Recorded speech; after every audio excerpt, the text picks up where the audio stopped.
In New Orleans Friday, the second worst plane crash in the nation's history. There are 149 known dead. The figure could go higher. There is other news to be reported, and we will report it. Happily, it is not all bad. This is Overnight for the weekend.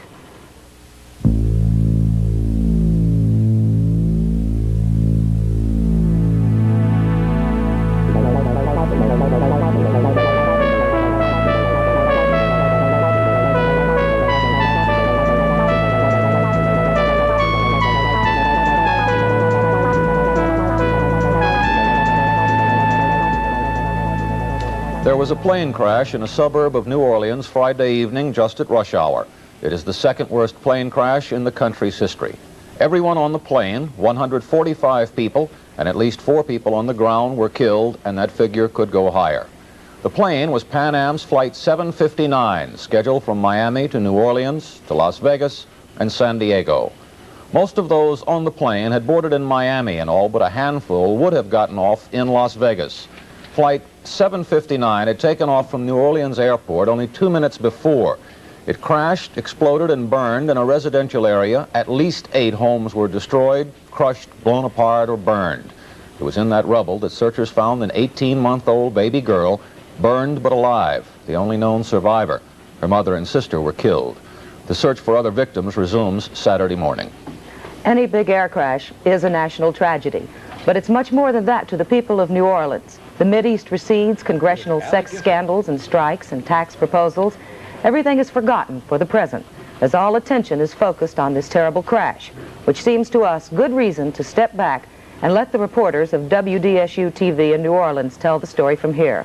What happened, happened in their backyard. Gifford at this time is standing by in the crash site in Kenner, where rescue workers are still searching for the victims that may remain from that crash on the ground. Alec? Rescue workers are sifting through the wreckage of the homes, and it is total devastation back there. Homes totally wiped out by the jetliner as it came down. We're at a command post about 2 blocks away from the scene of the crash, about a mile east of New Orleans International Airport, where the plane went down about 5 or 6 hours ago. Sheriff Harry Lee is back there directing part of the rescue operation. What's it like, Sheriff Lee? Well, it was a while before we controlled the fire. They were very much concerned. The Kenner Fire Department was in charge. Up until the fire was secured, there was about 40,000 pounds of fuel still on board.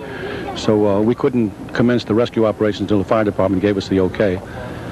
Very fortunate, I don't know if you already heard or not, they recovered a baby. Looked like she was about 18 months or 2 years Yes, old. as a matter of fact, we do know that. We'll have pictures of that scene later in the newscast. She was there, but it appears that as of this hour, when we just left there 10 minutes ago, there seemed to we've recovered about 80 bodies so far. 80 bodies have been recovered so far. Yeah. Sheriff, what's the situation for the rest of the night now? Chief Lentini has asked some of his people to go home to get some rest, and we've asked some of our people to go home. We're going to continue operations throughout the night. The Pan Am officials just arrived right before you did from New York. The FAA has been on scene immediately after the accident. They're looking at the investigation, and all we're doing now is trying to recover the bodies. Is there any reason to believe there may be survivors like that baby boy or baby girl in there? No, I think that was a miracle. It's the whole area is cleared out and wiped out, and there was one particular area, we don't know why, there was about 20 bodies in one location. The only big part of the plane left is the tail section that we saw, and we're getting calls all the time that there's parts of the airplane all over the area. There was virtually no recognizable trace of the airplane from the wreckage.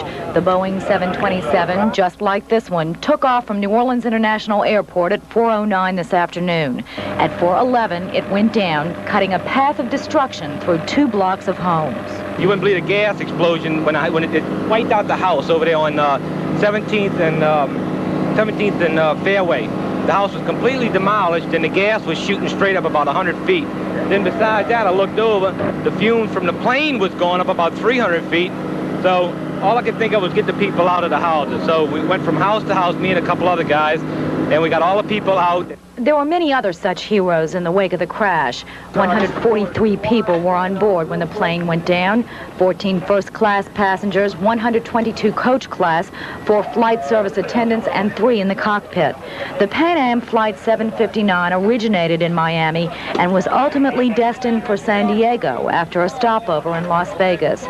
The crash site about 2 miles from the airport near 17th Street was strewn with rubble, and smoke filled the air because the plane apparently exploded after it went down. The crash has devastated the Kenner community. Willard Shepard reports the plane wiped out almost everything in its path. Residents were devastated by the crash. The plane hit near 17th and Fairway. It wiped out homes in the area and left wreckage everywhere. Parts of the plane were on rooftops, in backyards, on front lawns. Firefighters battled blazes that were caused by the crash. Foam and water were used to cool the wreckage. Some homes were totally wiped out, while immediately next door, others stood intact. All right, well, I live on Hudson Street, which is about 2 houses away when it happened. I just got through cutting the grass, and I went inside. The big, great boom, like you wouldn't believe, went off. We thought the lightning hit a transformer. Well, my wife said, God, what was that? I said, I don't know, honey. I said, let's go see. As soon as we come out, we look out the door. There's a piece of the engine standing in the middle of Hudson Street. Plane. Hospital emergency workers combed through the wreckage looking for survivors. Every possible sheriff's deputy and firefighter was called to the scene, hoping to find people who were still alive in nearby homes. Emergency workers only found one small child alive. Within 2 hours after the crash, the Homa Blood Center was flooded with donors. And by 9 o'clock, officials said nearly 400 people had given blood, with hundreds more outside waiting to do the same thing. It was their way of helping out in the time of a catastrophe. Well, because I'm able to give blood, and I thought maybe I could help someone who's in need of blood. And I just hope that everything turns out all right for the people who do survive. As I feel in any emergency, it is everybody's responsibility to do what they can to help. And this is the first thing I could do for anybody was to come and give blood. I heard about it on TV like everybody else. I figured I'd do my part. It's just it. You got some extra blood, give it to somebody that needs it. Doctors will use the platelets from the blood in the treatment of the burn victims. The center will stay open until 11 o'clock or until most of the people waiting in line have donated their blood. The center will reopen again tomorrow at 8 o'clock in the morning. And let's turn to Dan to find out a little bit more about the weather conditions at the time. Well, we have shown you before, and in fact, if we want to right now, up on our radar gizmo, I'm at a loss for words this evening, you'll have to forgive me, is the frozen picture of the National Weather Service radar from 4:08, a minute before the flight took off. And again, if you look toward the lower left center of your picture, left and down from the center of the picture, below Lake Pontchartrain, you'll see thunderstorms scattered along the wiggling line that is the Mississippi River on our map overlay. And there you will see south and west of the causeway, the straight blue line across the lake, south and west of that, right next to the river, you'll see a yellow echo with a dot in the middle. And that would fit the description that you just got of a thunderstorm south, riverside of the airport, near the Huey Long Bridge at about 3:30, drifting slowly north or northeast, which would put it just south of the airport or near the airport, if not over it, at about 4:08 when this image was taken. And remember that it is a minute after this image was taken that we're told the plane took off.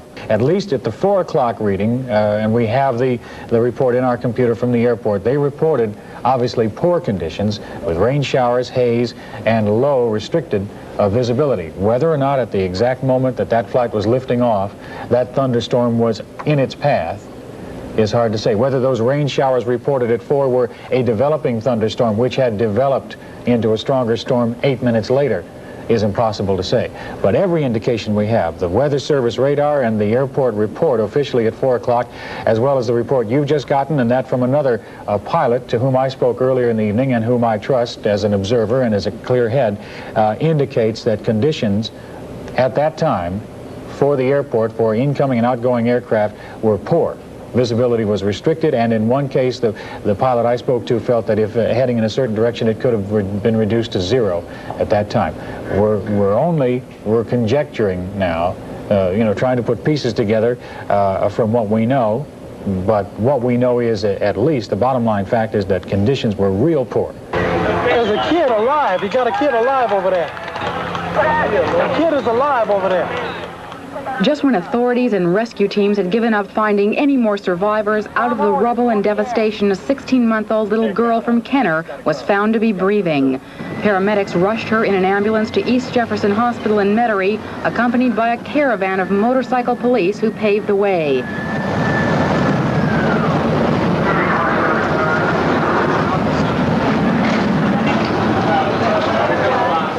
Upon arrival at the emergency room, doctors whisked little Melissa Trahan into the burn ward, where doctors pronounced her to be in stable condition with nothing more than second-degree burns to her toes and left fingers. Leslie Carday, News Center 6. There is more on the plane crash, more about WDSU TV's coverage in just a moment.